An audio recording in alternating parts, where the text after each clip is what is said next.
It's time now for our Sunrise Smart Start. The mother charged with DWI after a fatal crash last weekend in Ogden is due in court today.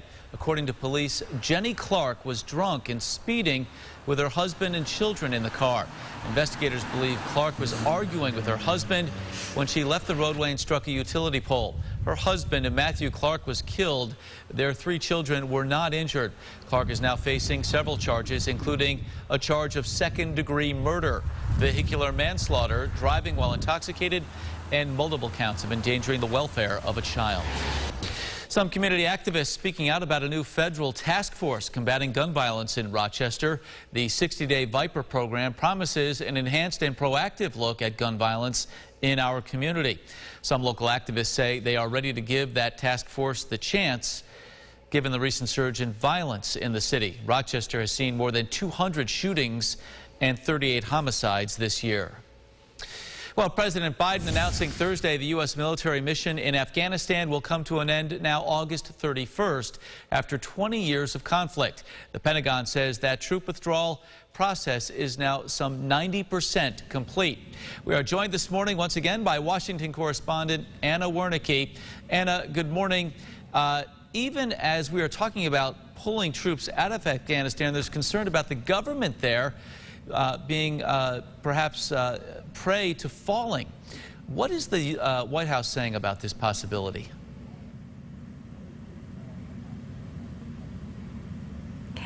Good morning. Well, a recent U.S. intelligence assessment says that 6 months after American troops are withdrawn from Afghanistan, that Afghan government will fall. The president was asked about that yesterday at the White House, and he did dispute those claims. He says that that is not true.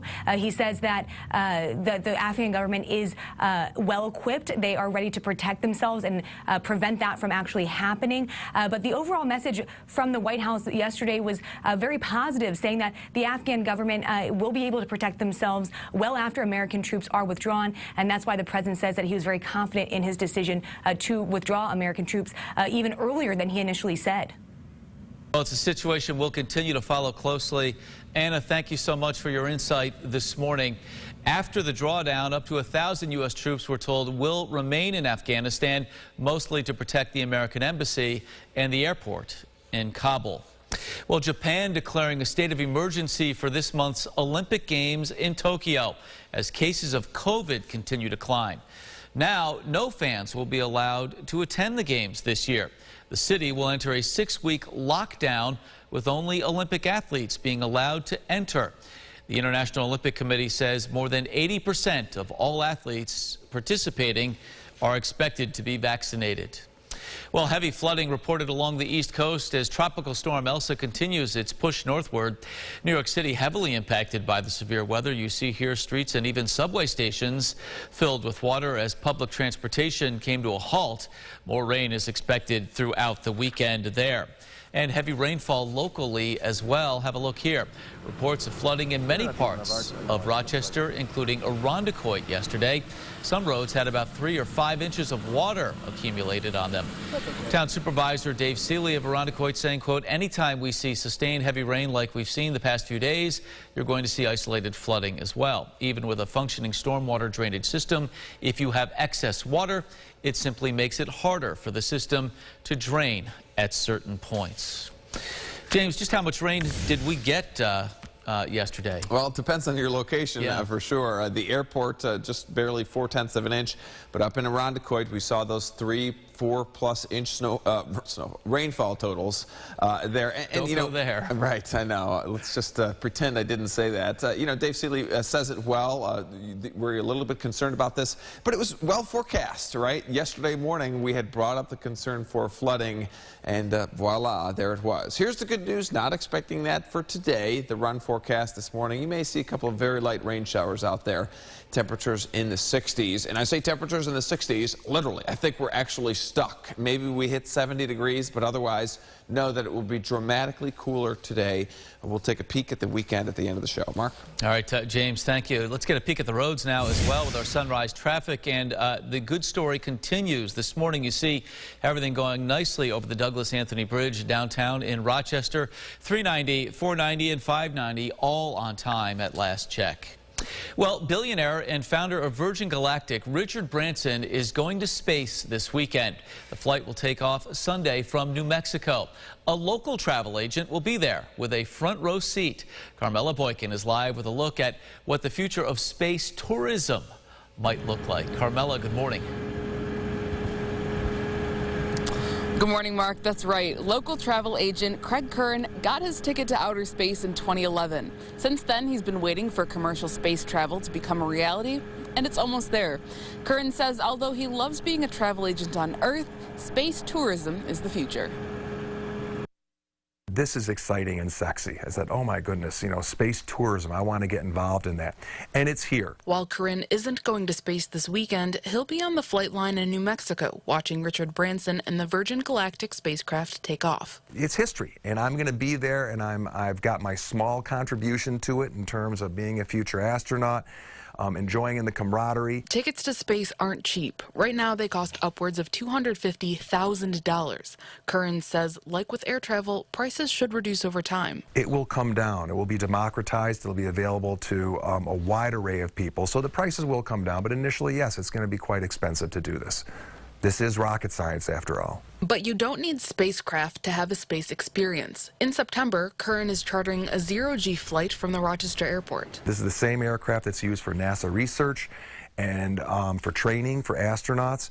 It's going to be here. People will have a chance to actually experience weightlessness. Curran says things like the zero-G flight will help him be as prepared as possible for his future trip. I want to make the most of my flight to space with Virgin Galactic, so the more acclimated I am to weightlessness, the more I can take advantage of the time when I'm weightless, you know, 55 miles above the Earth in space. And while Curran says he doesn't know when exactly he's going to space, he estimates between 2023 and 2024.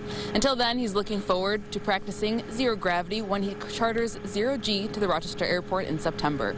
Reporting in Rochester, Carmela Boykin, News 8. Mark?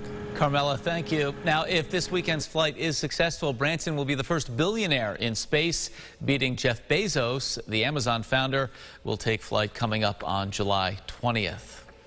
To our Family First segment this morning, what to do if your child is struggling with anxiety? That's the question. We spoke with a local doctor about how bullying can play a role and what parents can do to help. Now, according to the CDC, numerous things contribute to anxiety in children, but bullying is a common one. There's a lot of bullying on social media, and then parents are asking me for advice. How do I deal with this? I actually recommend a timeout from social media, giving your child a break from the social media and having them do other activities, interacting with their friends and family, just to get away from all that negativity on social media.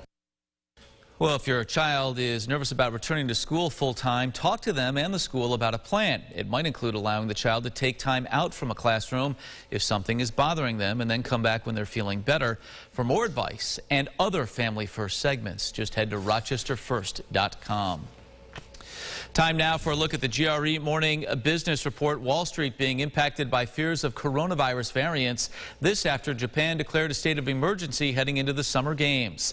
Its government is reinstating stricter COVID-19 measures, and neighboring South Korea logged a one-day record increase in new coronavirus infections. More Americans struggling to make ends meet. According to business.org, credit card debt has increased for 62% of borrowers since the beginning of the pandemic. More than half say they increased their credit limits to support growing spending habits. And 25% of Americans say they are worried about making their next credit card payment. All right, here's what some folks might be talking about this morning at the water cooler. We've got a winner. 14-year-old Zayla Avant-Garde is the winner of this year's Scripps National Spelling Bee. She is the first African-American to claim the $50,000 grand prize. Last night's finals were broadcast on ESPN2. The winning word, James Gilbert, Mariah, the genus name for a certain type of flowering plant. Don't have that one in my garden. Pretty impressive.